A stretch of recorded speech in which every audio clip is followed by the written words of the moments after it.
Assalamualaikum and hello everyone. For today's lesson, we are going to learn about create sentences and also conjunction.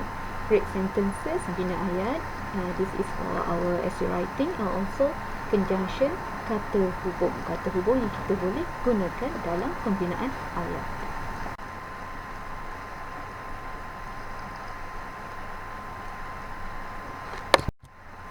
Okay, let's continue with our first topic, create sentences.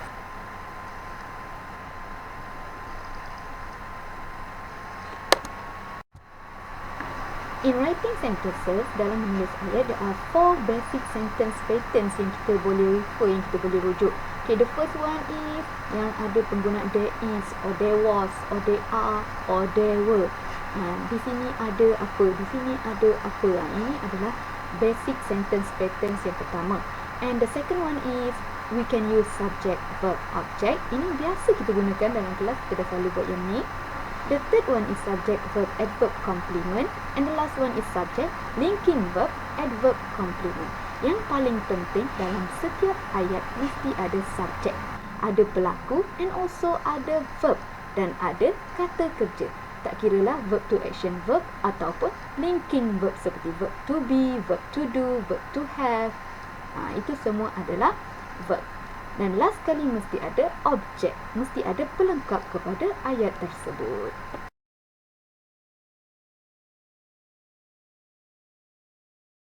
Okay, now we are going to write sentences based on the pictures given here and the words given here. We may use the 4 type of sentences that we have learned before. Kita boleh gunakan 4 jenis ayat yang tadi. Okay, so let's start with the first picture. Actually, the first picture, the examples have been given here. So let's see the example first. Before we start with the story, from the picture here, you can see that there was a crow. The character in the story is a crow, burung gagak. Okay, what happened to that crow?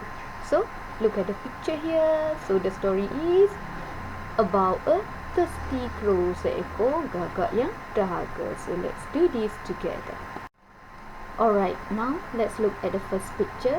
Actually, for the first picture, dia dah bagi contoh dia ni. So we just need to put the word in the correct column. Kita hanya perlu masukkan perkataan yang dia bagi tu ke dalam kolom-kolom yang betul, kolom subject, verb, object ni. Biasanya kita ada buat timeline kan. So dekat sini timeline dia tak ada sebut. Saya masukkan je timeline tu dalam kategori subject tu je. Okay, perkataan yang dibagi yang pertama, hot. Hot maksud dia panas. Crow, seekor gagak.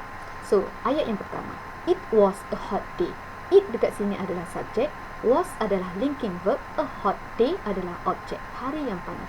Ianya adalah hari yang panas. There was a crow.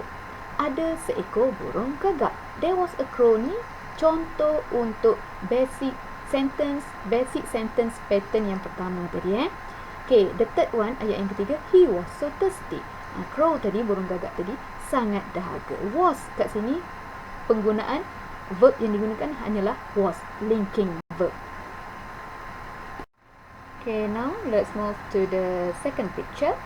The words given here are water and pitcher. Water, air. Pitcher adalah jug. Jug tu kita panggil sebagai pitcher. Okay, the first sentence. Ayat yang kita boleh gunakan menggunakan perkataan water. Mestilah burung gagak itu mencari air. The crow search for water everywhere. Search adalah verb dekat sini, mencari. Search kena gunakan ed, kena tambah ed sebab ianya past tense. Ini karangan cerita ni dah berlaku, so kena tambah ed dekat verb. Okay, and then at last ni adalah timeline, tapi saya letak dekat subject. At last, he, the crow tadi, saw a little water in the pitcher. Nampak sedikit air di dalam jug tadi. So ni adalah past tense. Kalau present tense kita guna see. Kena ingat tu. Okay, alright, now gambar yang ketiga, the third picture. Perkataan yang dibagi kat sini adalah drink and little. Drink, minum, little, sedikit. Drink, ini adalah cerita dalam past tense, tapi drink kat sini gunakan perkataan present tense. Jadi untuk perkataan drink tu, sebelum dia kena letak to, verb to. Kena letak perkataan to ni. Okay, he tried to drink the water in the pitcher. Burung gagak tadi cuba untuk minum air di dalam pitcher. But, tetapi the water was so little. Tetapi air tu sangat sedikit. Was kat sini verbnya. He could not reach the water. He merujuk pada gagak tadi. Could not reach tu adalah verb. Could adalah verb. Not reach pun kena masukkan dalam perkataan verb. Not reach tak boleh letak kat bahagian objek. Could not reach tu adalah verb. He could not reach the water. Okay, the fourth picture. Perkataan yang dia bagi adalah idea and pebbles. Idea maknanya gagak tu dapat satu idea. Pebbles. Pebbles adalah batu-batu kecil. So, apa yang gagak tu nak buat dengan batu-batu kecil? Dia nak masukkan batu-batu kecil tu ke dalam pitcher tadi supaya air tu dapat naik. Okay, ayat yang kita boleh bina. Then ni adalah timeline kan. Tetapi saya masukkan di dalam bahagian subjek sahaja. Then he thought of an idea. Thought adalah past tense untuk perkataan think. He picked up some pebbles around him. Dia kutip pebbles, anak-anak batu tadi berdekatan dengan dia. Okay, alright. So, tadi dia dah kutip batu dan nak masukkan dalam pitcher kan. So, bila dia dah masukkan, so air tu akan rise. Rise ni maksud dia naik. Water level dia tu akan naik to the top. Naik ke atas. Naik ke permukaan pitcher tadi. So, apa ayat yang kita boleh buat guna perkataan ni? Okay, tengok contoh saya bagi. Then, he put them one by one into the pitcher. Kemudian, dia masukkan satu persatu batu tadi ke dalam pitcher. The water in the pitcher, air di dalam pitcher tadi, walaupun panjang, ini adalah subjek. The water in the pitcher slowly rose. Secara perlahan meningkat naik to the top. Kita tak boleh guna rise sebab rise tu adalah present tense. Tetapi cerita kita ni adalah dalam past tense. So, past tense untuk rise adalah rose. R-O-S-E. Okay, next picture. Kita ada perkataan quench. Quench ni menghilangkan dahaga. Thirst, menghilangkan dahaga. Thirst adalah dahaga. So, bila crow tadi dah berjaya minum air, so dia dapat hilangkan dahaga dia. Ayat yang kita boleh bina, now the crow. Now ni adalah timeline tapi kita letak dalam subjek. Now the crow able to quench his thirst. Sekarang burung gagak ni dah berjaya menghilangkan dahaga dia. The crow drank the water. Burung gagak tersebut minum air itu. Okay, last picture. Dia bagi perkataan happy sahaja. Senang je lah nak buat ini. Gembira. Kenapa burung gagak itu gembira? Burung gagak itu gembira sebab dia dapat minum air. So, contoh ayat yang kita boleh guna kat sini. The crow was happy and flew away with a big heart. Was adalah linking verb. Happy masukkan dalam bahagian objek. Happy, gembira and flew away. Dan terbang dengan hati yang besar. Hati yang besar ni maksudnya gembira lah. Walaupun flew away ni adalah verb, boleh letakkan sahaja di bahagian objek sebab dia ayat yang bersambung dengan ayat yang happy tadi. Okay, so sekarang ni saya nak semua contoh ni saya nak awak tulis dalam buku esei awak EW. Mesti kalau tak print gambar pun tak apa, tapi pastikan tulis perkataan tu. Mesti ada table dan juga macam biasa mesti ada perenggan. Buat 3 perenggan, okay? Okay, now sekarang ni untuk second topic, conjunction. Conjunction kalau dalam bahasa Melayu kita panggil kata hubung.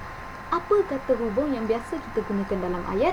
Okay, sekarang saya akan jelaskan. Okay, usually, normally, biasanya kita akan gunakan conjunction yang ni dalam singkatan kita panggil dia sebagai fanboys. Fanboys. F untuk for, A untuk and, nor, B, but, O, or, Y, yet, S, so. Apa maksud for? For maksudnya because, kerana. I told her to leave for I was very tired. Saya bagi tahu dia untuk pergi kerana saya sangat letih. And maksudnya dan. In addition to. Dan I like football. Saya suka football. And I like hockey. Dan saya juga suka hockey. No. No ni maksudnya bukan juga. Saya tak suka yang tu, saya tak suka ini. Macam tu. And no. I have neither done the dishes nor the laundry. Saya tak buat pun basuh pinggan tu ataupun jemur kain. Okay, but maksudnya tetapi. She's 85. Dia berumur 85 tahun. But tetapi she still goes swimming every day. Dia masih lagi pergi berenang pada setiap hari. Or atau I will eat either a hamburger or a hot dog. Saya akan makan sama ada hamburger ataupun hot dog. But yet maksudnya but the weather was so cold yet bright and sunny. Cuacanya sangat sejuk tetapi panas dan terang. So maksud dia, jadi kesimpulannya macam tu therefore maksud dia, it was still painful. Ianya masih sangat menyakitkan. So jadi I went to see a doctor. Jadi saya pun pergilah berjumpa dengan doktor. Ini adalah conjunction yang biasa kita gunakan dalam ayat-ayat yang kita buat dalam ayat-ayat karangan. Kena ingat ni, fan, but, for, and, nor, but, or, yet, so. Apa beza no dengan or? Kalau no ni benda yang kita tak buat. Kalau or tu benda yang kita buat ataupun benda yang kita suka. Macam tu Kita akan belajar lagi pasal no dengan or ni. So tak ada masalah untuk sekarang ni. Ini hanyalah untuk pengetahuan dulu Okay, kita ada 3 lagi conjunction yang selalu juga kita guna, selalu juga kita jumpa dalam ayat-ayat. 3 tu, yang pertama since, sejak, semenjak ataupun memandangkan. Since ni kita gunakan untuk menyatakan sebab.